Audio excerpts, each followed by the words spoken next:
आईला खाऊन बी मारा. काय लागत नाही, पाणी लागत नाही, काय नाही. तुम्ही काय करतात? तोंड कशाने कोरडं पडेल? नाही ना. अमृत आहे मुखे सर्वत असे म्हटलंय. बस विठ्ठलाचं नाव घ्या ना, तोंड कोरडं पडायचं कारण काय? काहीच नाही. लय आयुष काय कायचे अतिशय. एक तर मला म्हणला महाराज आला, म्हणला मी चहा घेत नाही, मग दूध ग्लास भरून दिलं. ते म्हणलं कशाचं आहे? म्हणलं जर्शी. काय आमच्या तिकडं जर्शाच आहे. सांग मी जर्शीचं पेत नाही, गावरान लागते. आता कुठली पंचायत मोठी. मग दोघं पोरांना मोटरसायकलवर बसवलं. ज्याच्याकडे गावरान गाय त्याच्यातून आण म्हणलं. त्याला अर्धा कप भेटलं, मी कपभर पाणी ओतून वाढविलं. भरपूर साखर टाकून दिलं. पुन्हा 15 दिवसांनी त्याच्या गावी जाण्याचा योग आला. गेलो घरी. बरं झालं महाराज तुमचं पाय लागलं. मग चहा म्हणलं मी घेत नाही. दूध म्हणलं कसलं आहे? ते म्हणलं जर्शाचंच आहे, पॅकिंग आणलेलं आहे पाकिट. म्हणलं मी जर्शा गायचं पेत नाही, गावरान गाय. माझ्यात कुठे? मग त्या दिवशी कशाला काशी केली होती? शिर्डी नाही घरी, शेळी. आणि खेर करतोय. सरपंच मी जन्मल्यापासून वाटीतच जेवलो. पुरून वटकन लावून नाही जेवलं पुढून. आणि तसलं नाही, हे खानदानी जेवण. बस भंगार नाही, नाही तर जेवायचंच नाही. काही नडलं नाही त्याच्यावर. काय त्याला का मरत नाही माणूस, कितीही दिवस राहत. पण चांगलंच जीवन जगायचं. म्हणून जीवनाकडे पाहायचं आहे. काय बोलतोय मी? बस मोठ्याने हाक मारतो मी, प्रेमाने मस्तानी. मग बस तसंच जिजाबाई म्हणण्याच्या ऐवजी आवली ते म्हणतात. नाथ काय का हो? काय नाही. या गाथ्यातली 2 पानं नाहीत, आपण घेतल्यात. ते म्हणले महाराज मी घेतल्यात पानं. कुठं आहेत? कमरेला खोसल्यात. अहो तुम्हाला तर लिहिता वाचता येत नाही, तुम्ही अक्षरशत्रू आहेत. मग तुम्ही ही 2 पानं कशामुळे कमरेला खोसली? ती म्हणली मला माहीत आहे, मला लिहिता वाचता येत नाही, पण ही पानं 13 दिवस पाण्यात होती पण बुडली नाहीत. 13 दिवस पाण्यात होई गाता होता, बुडला नाही. हो, मला बी हिरीबारवर पाण्याला जावं लागतं. कळतं का माझं? मला हिरीबारवर पाण्याला जावं लागतं. मी जर पाय घसरून पडले तर ही गाथ्याची पानं मला तारल्याशिवाय राहायची नाहीत. मायबाप तारल्याशिवाय राहायची. आईसा ज्याचा अनुभव. आणि देव पाहायला कुठं जायचंय हे सांगायलाच देव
धनुष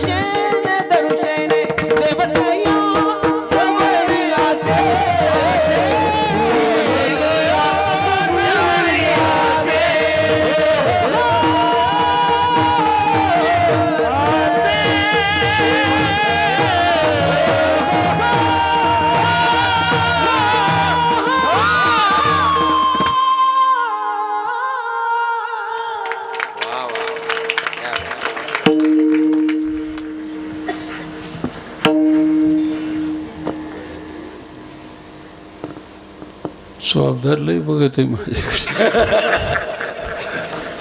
चांगले प्रसन्न आहे. गावातलंच येते काशीकडे आहे दुसऱ्या गावात. कुठे गेलं?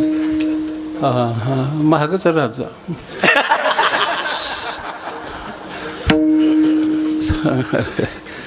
चांगलं आहे ती वेगळी मस्त आहे. चोपदारांना त्यांना त्यांची भूमिका माहीत नाही आणि त्यांचा अधिकार माहीत नसल्यामुळे बाकड्यावर बसली पुढं. मगाशी दोघंही बसला होता आणि तिथं पुढं बाकडे वाढायचं. हां मी ध्यान होतं माझं तुमच्यावर चांगल्यापैकी. चोपदारांनी ताट राहायचं, आपल्या भूमिकेशी तादात्म्य करायचं. ज्या भूमिकेत आपण आहे ती भूमिका कधी एकदा कपडे घातले की बसायचं नाही. पुन्हा मला तिथं जागेवर नेल्याशिवाय तोपर्यंत अजिबात टाकायचं नाही. हां जागेवर गेले गेले मग मग सणवाट्यात जा महाराज. पुन्हा काही विचार करत नाही. पण तोपर्यंत नेम भूमिका आहे. मी शाळेत 7वीला असताना आम्ही एक नाटक धरलं. नाटकाचं नाव द्रौपदी वस्त्रहार. त्या काळात मुली काय नाटकात काम करीत नव्हती. एका देखण्या मुलाला हे बस नीट अशी कलर आहे पण लाथ हाणत आहे तिकडं. भिलिंदर आहे अतिशय. चांगलं आहे अतिशय गुटगुटीच आहे. चेहरा प्रसन्न आहे. मदनाचा पुतळा.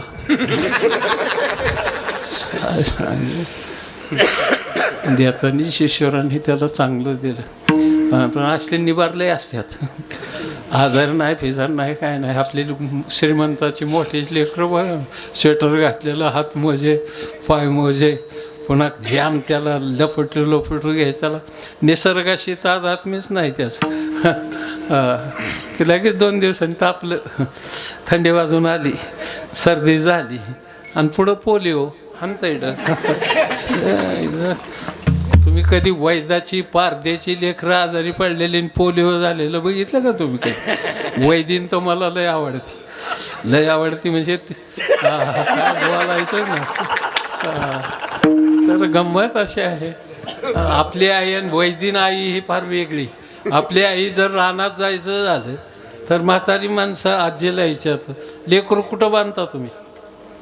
पाठीला बांधता. आणि पुन्हा दडप्याने इतकं आवळायचं की ते आतल्या हात हाणतायचे त्या कुकरमध्ये. पण वैदीन तसं करीत नाही. लेकरू इकडं बांधते ती आणि तोंड उघडं ऑक्सिजनला. हुशार आहे जात. मला तसली आई पाहिजे होती घरी. वैदीन आहे का दिवसभर भीक मागायची कुठं ना कुठं काय मिळेल टकळा पाका शेळा पाका. त्याला पाजायला वेळ कुठेही. म्हणून जवळची जवळच ती बी भूक लागली की दांड्याला चिकाटतं. म्हणजे जाऊ द्या.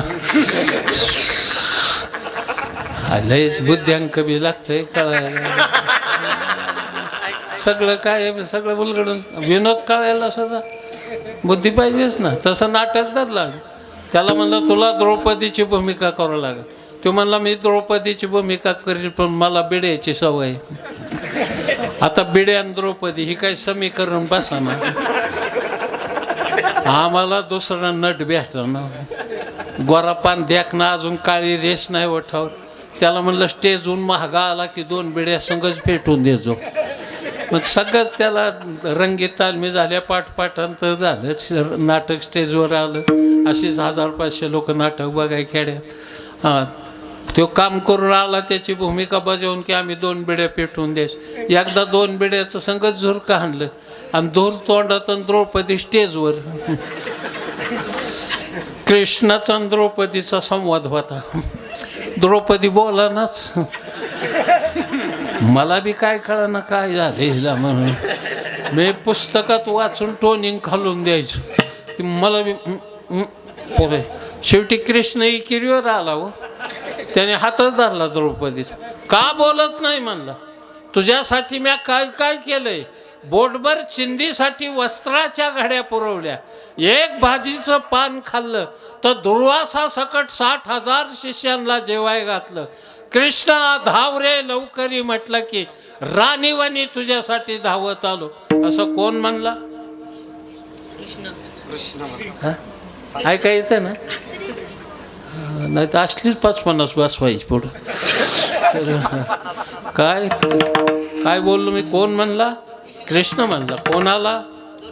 कुठल्या नाटकातल्या? हा बस. शेवटी द्रौपदीचा नाईलाज झाला. तिने बोलाय तोंड उघडलं की भापकून धोर बाहेर आला. माझ्या अंगावर दारावरून काटा आला. म्हणलं लोक आता दगड हाणल्याशिवाय राहत नाही, कारण त्या नाटकाचा दिग्दर्शक मी होतो. पण तसं काही झालंच नाही. द्रौपदीच्या तोंडातून धूर बाहेर आल्याबरोबर कृष्णाने दोन्ही हात वर केलं, म्हटलं वा द्रौपदी, मला आज कळून चुकलंय की तुझा जन्म अग्नीतून झालेला आहे, अजून तुझ्या तोंडातून धूर निघतोय. नाटक सक्सेस झालं. एकच अंक राहिला होता शेवटचा. 7 पातळ आम्ही तिला द्रौपदीला बळजबरीने नेसवली आणि त्या दुशासनाला सांगितलं 6च वाढायची. कशाचं काय कशाचं काय दुशासन त्याच्या अंगात शिरला म्हणतात. दर पातळ की वड, दर पातळ की वड. कृष्ण यायच्या आधी तर द्रौपदी अंडरपॅन्टवर.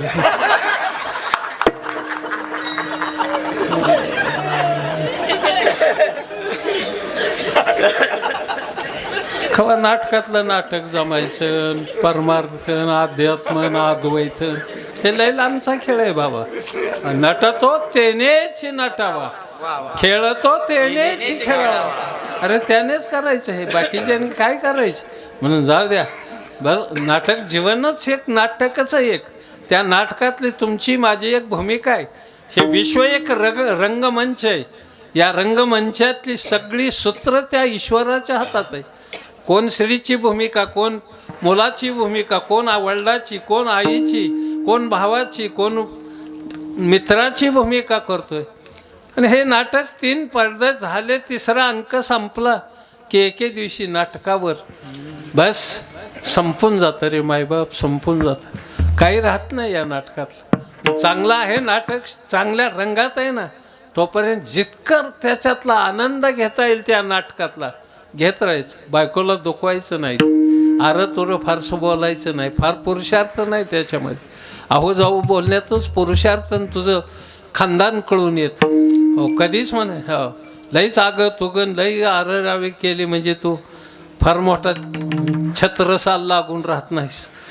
जीवन जगताना आदबीने जीवन जगायला शिक. आणि हेच आहे म्हणून देव त्याच्याजवळ असतो ज्याच्याकडं 26 गुणाची संपत्ती. काय दैवी संपत्ती ज्याच्याकडे, परमात्मा त्यालाच आहे. आणि त्या साधूचं दर्शन झालं एकदा की पाप ताप दैन्य सगळं जातं मायबाप, काही राहत नाही.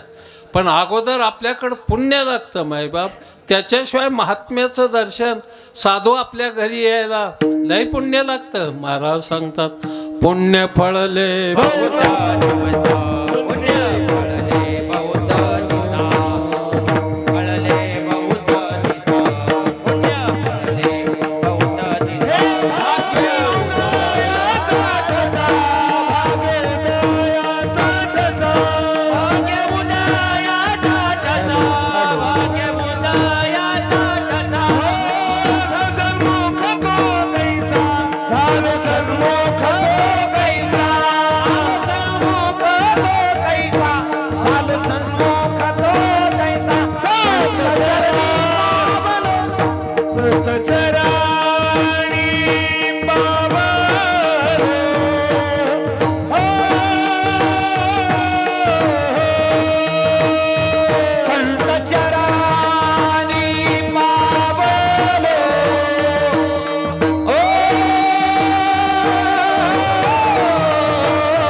अख्ख्या सप्त्यात आजच गडी वाकला असते.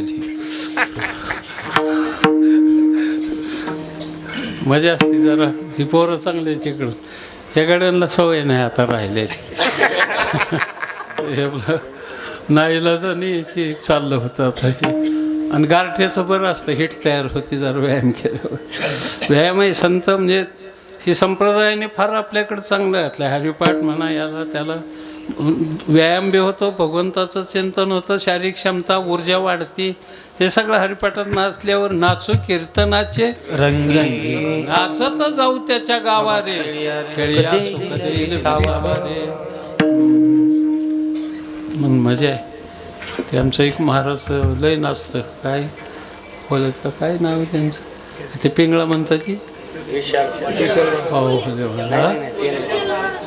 हो हो स्मार्ट आहे इकडे. मस्त आहे. जरा बघणं चांगलं दिसत नाही तुझं डोळ्यात जरा, नाही तर बाकी सगळं बरं आहे. गड्या अंगाने उभा ना आडवा, त्याच्या रूपात गावरान गोडवा, काजवा किरण किर किर किर, तालात सुरात काय मजा आहे. चांगली आहे.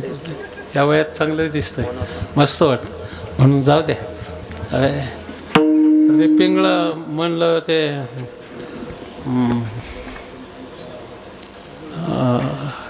भोले महाराज फारच माझी परवगाठ पडली होती. चांगलं आहे, काही नाही. जीवन आनंदी जगायला शिकवलं पाहिजे. प्रत्येक पद्धतीने व्हायला चांगलं आहे. म्हणून ज्याच्याकडं एक गोष्ट लक्षात ठेवायची, हे विकार नाहीत ना, विकार स्पर्शच करत नाहीत या माणसाला. मुळात शास्त्रकाराने जरी 6 विकार सांगितले असले तरी 2 विकारांचा जास्त विचार केलाय साधू संतांनी. भगवंताला अर्जुनाने एक प्रश्न विचारला आहे, अथ केन प्रयुक्तोयम पापम चरति पुरुषः अनिच्छिन्नपि वार्ष्णेय बलादिव नियोजिता. असे कोणते विकार आहे की ज्याच्यामुळे जीव पापाला प्रवृत्त होतो. भगवान सांगतात, काम यश, क्रोध यश, रजोगुण समुद्भवा, महाशनो महापापमा विदने मिह वैरिणम. हे काम क्रोध उपाही, जया ते कृपेची साठवण नाही. हे कृतांताच्या ठाई मानी जाती, ज्ञाननिधीचे भुजंग, विषयधरीचे वाघ, भजन मार्गीचे मारक जे ज्ञानोबराय सांगतात. म्हणजे काम क्रोध बंदी खानी, तुका म्हणे दिले दोन्ही, इंद्रियाचे धनी. मग हे काम क्रोध विकार या साधूंना महात्म्यांना स्पर्श करत नाही, कारण सतत भगवंताचं चिंतन असतं. टाहो फोडून ती भगवंताला हाक मारतात. रामकृष्ण टाहो नित्य फोडी, रामकृष्ण टाहो नित्य फोडी, रामकृष्ण टाहो नित्य फोडी.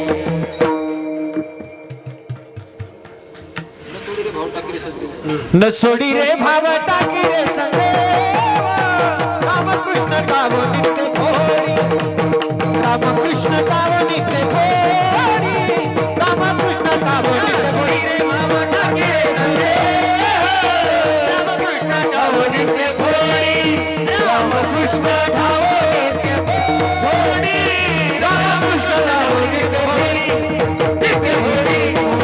नित्य फोडी. वारकऱ्याची इज्जत राखली घडत. पुढचं ध्यानात येतं पण मागचं आठवत नाही. एकच पठ्ठा रावण बाप्पू असा होऊन गेलाय. रावण बाप्पू मुद्दा म्हणतो, बाप्पू हे त्याला विशेषण लावून सांगतो. रावण मोठा होता, इतका दलिंदर नव्हता. ते आमची महाराज मंडळी मोकार रावणाचं माप काढतात. रावण असा होता आणि तसा होता, तुझ्यापेक्षा बरा होता. 80,000 बायका सांभाळल्या त्या गड्यांनी. तू एकीच्या बेहनं पळवतो इकडं वारीला जाते. 80,000 बायका, 1.25 लाख नातू, 2-2.5 लाख मुलं. काय एकट्याची भावकी इगळी पुन्हा. खरा विधानसभेच्या आधी पाहिजे होता रावण.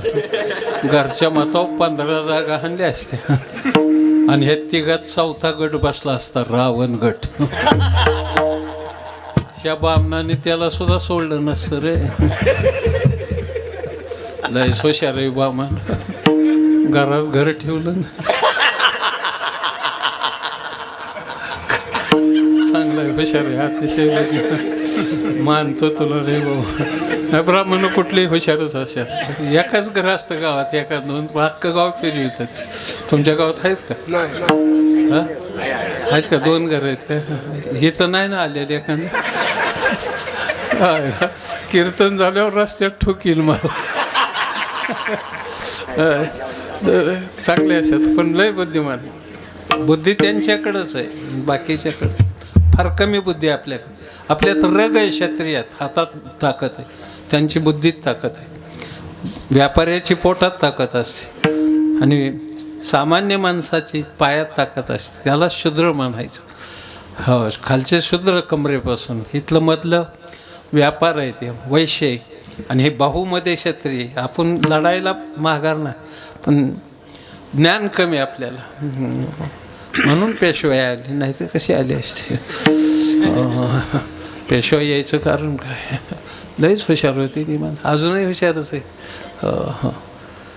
जा त्या काही सांगत नाही. आता वेळ झाली माझी, ओव्हर टाईमला सुरुवात झाली.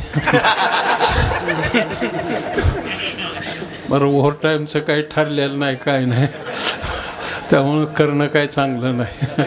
म्हणून जाऊ द्या, एक जीवन सुंदर जागा. टावं फोडून देवाचं नाव घ्या. विठोबा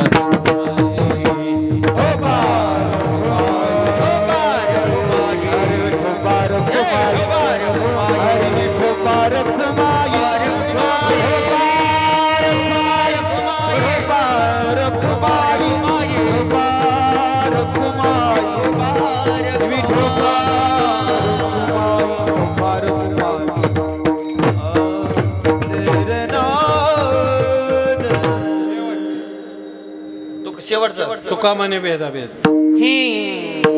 तू का माने भेदा भेद, तू का माने भेदा भेद, तू का माने भेदा भेद, तू का माने भेदा भेद,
फक्त एक चुकलं तुमचं दोघांचं. पुन्हा बसलं ना पक्वाज वाजायला कुणाच्या बी जागेवर, की उभा करायचं आणि उगं थोडंसं हाणायचं इकडं तिकडं.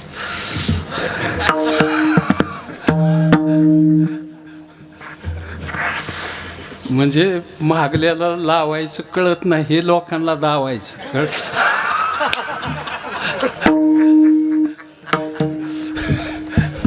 जाऊ दे, बाळा तुम्ही लिहा नाही असं विनोद कळायला सुद्धा बुद्धी लागते ना. म्हणजे तसं कसं लागलं. एका मुलाने, लहान मुलाने दुसऱ्या मुलाच्या कानपडात आणली. आता रडायला लागलं, मग रडायचं ते घरी जायचं, ते त्याच्याच पुढं छाती काढून हानभर पुन्हा. आता एक टोका खाल्लाय ना, कशाला घरी. पण त्या बघा हाणणारं दणकट होत, त्याने दुसरा टाकला, म्हणून अजून हानभर. 3 ठोकं खाल्लं तरी ती छातीच काढायचं आणि त्याच्या पुढं. आणि चौथ्यात ते पोरगं म्हणलं आता हाणलं की मी काहीतरी म्हणल्याशिवाय राहायचो नाही. ती म्हणलं काही म्हणून त्याने चौथा ठोका टाकला की ती म्हणलं आज तुझा बाप मरल. आणि ती पोरगं काळ्या जिबीचं होतं. काय बघता माझ्याकडे, मेला राव त्याचा बाप त्या दिवशी. दुसऱ्या दिवशी आईला कळलं की आपलं पोरगं वाईट बोलल्यामुळं त्या पाहुणा मेला एक. आईने खोलीत गाठून हाणला. 5-6 ठोकं खाल्ले. आई म्हणला बस आता हाणलं की मी काहीतरी म्हणल्याशिवाय राहायचो. ती म्हणली काही म्हणून पुन्हा ठोका टाकला की म्हणलं आज तुझा बाप मरल. मेला त्या दिवशी आजा. तिसऱ्या दिवशी बापाला कळलं. रानात न्याला गोड बोलून निरगुडीच्या फोकाने असा हाणला चिजाच्या फोकाने. परवा म्हणला मेहना मेला काल सासरा तुझ्या वाईट बोलण्यामुळं. 5-6 ठोकं खाल्ल्यावरती म्हणला बाबा बास आता हाणलं की काहीतरी म्हणल्याशिवाय राहायचो नाही. काही म्हणून बापाने एक ठोका हाणला की म्हणला आज माझा बाप मरल. आणि त्या दिवशी शेजारी मेला.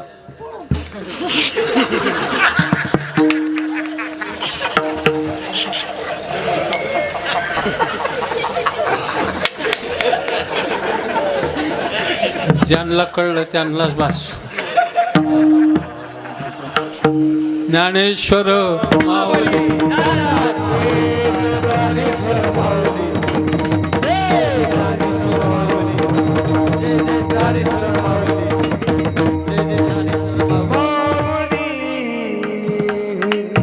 दोन मिनटं फक्त आता राहिलेली माझ्या आया बहिणीसाठी. तुमच्या सगळ्या माता भगिनीच्या पायावर या म्हाताऱ्याचं डोकं टेका. मुलींना भरपूर शिकवा. सकस आहार द्या त्यांना. वाक्य पूर्ण झाल्यावर ठोका. क्रियापद कितीला शाळेत हा क्रियापद झालं की ठोका हाणायचं. वाक्य टाक पुन्हा अंग असं मध्ये गुदगुल्या करू नको.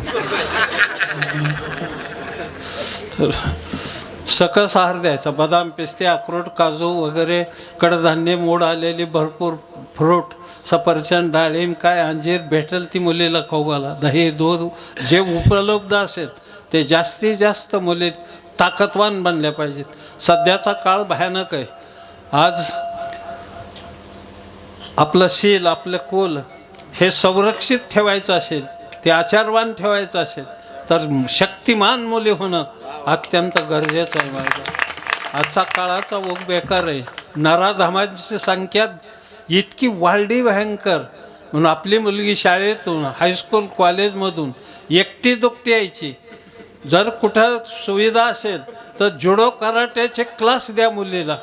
त्याला जुडो कराटेसुद्धा त्या मुलीला आलं पाहिजे. आणि ती इतकी ताकदवान पाहिजे.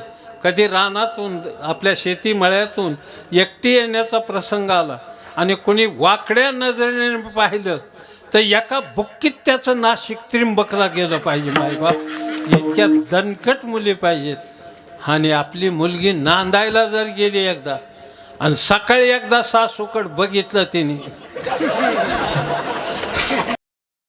पर्यंत कोपरा सोडला नाही पाहिजे. त्या म्हणल्या पाहिजे त्या केंदळीच्या मुली ते नादे लागायला नको. इतक्या धनकट मुली ज्या राज्यात ज्या राष्ट्रात ज्या गावात जन्माला येतील ते राष्ट्र मायबाप जगातली एकमेव महासत्ता झाल्याशिवाय राहायचं नाही. मायबाप महासत्ता झाल्याशिवाय राहायचं नाही. म्हणून तुका म्हणे भेदाभेद गेला वाद खंडोनी. जिथं वादच नाही, जिथं द्वेषच नाही, जिथं काम नाही क्रोध नाही तिथं वाद कुठला. आणि जिथं वादच नाही त्या ठिकाणी भेदाचा संबंध नाही. आपण आम्हाला बोलवलं प्रेमाने.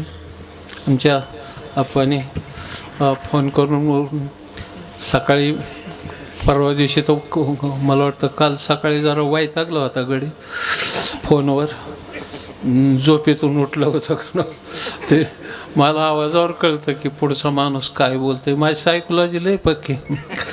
जर आवाज जरी तिकडून आला नाही किंवा फोन नाही आला तसं फोन करत जा महाराजांना. ज्यांना बोलवायचे त्यांना 2दा-3दा कुठंशी आलात काय आलात. आम्ही येतानीच अपेक्षा करतो फक्त फोनची. आम्ही घरी पोहोचलोय का नाही हे पुन्हा कोणी विचारित नाही. मी आला का जागला आहे हे आम्हाला माहीत आहे की हे बऱ्याच वर्षाचा माझा अनुभव. पण जाऊ द्या या संपूर्ण कुटुंबियाला काही घारेच ना घारे कुटुंबियाला आमचे सरपंच माऊली माऊली कुठं बसली ती ज्ञानेश्वर महाराज का झोपला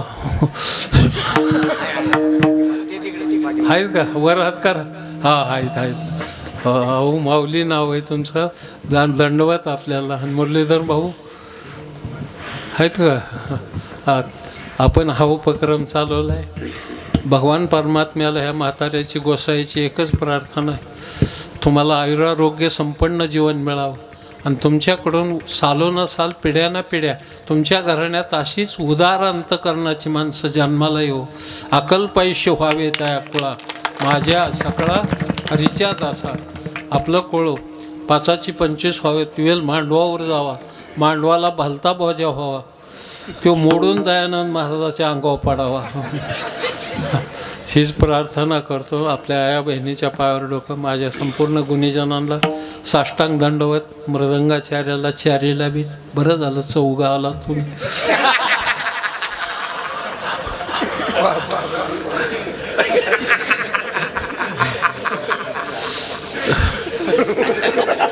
आणि हे आहे पाचू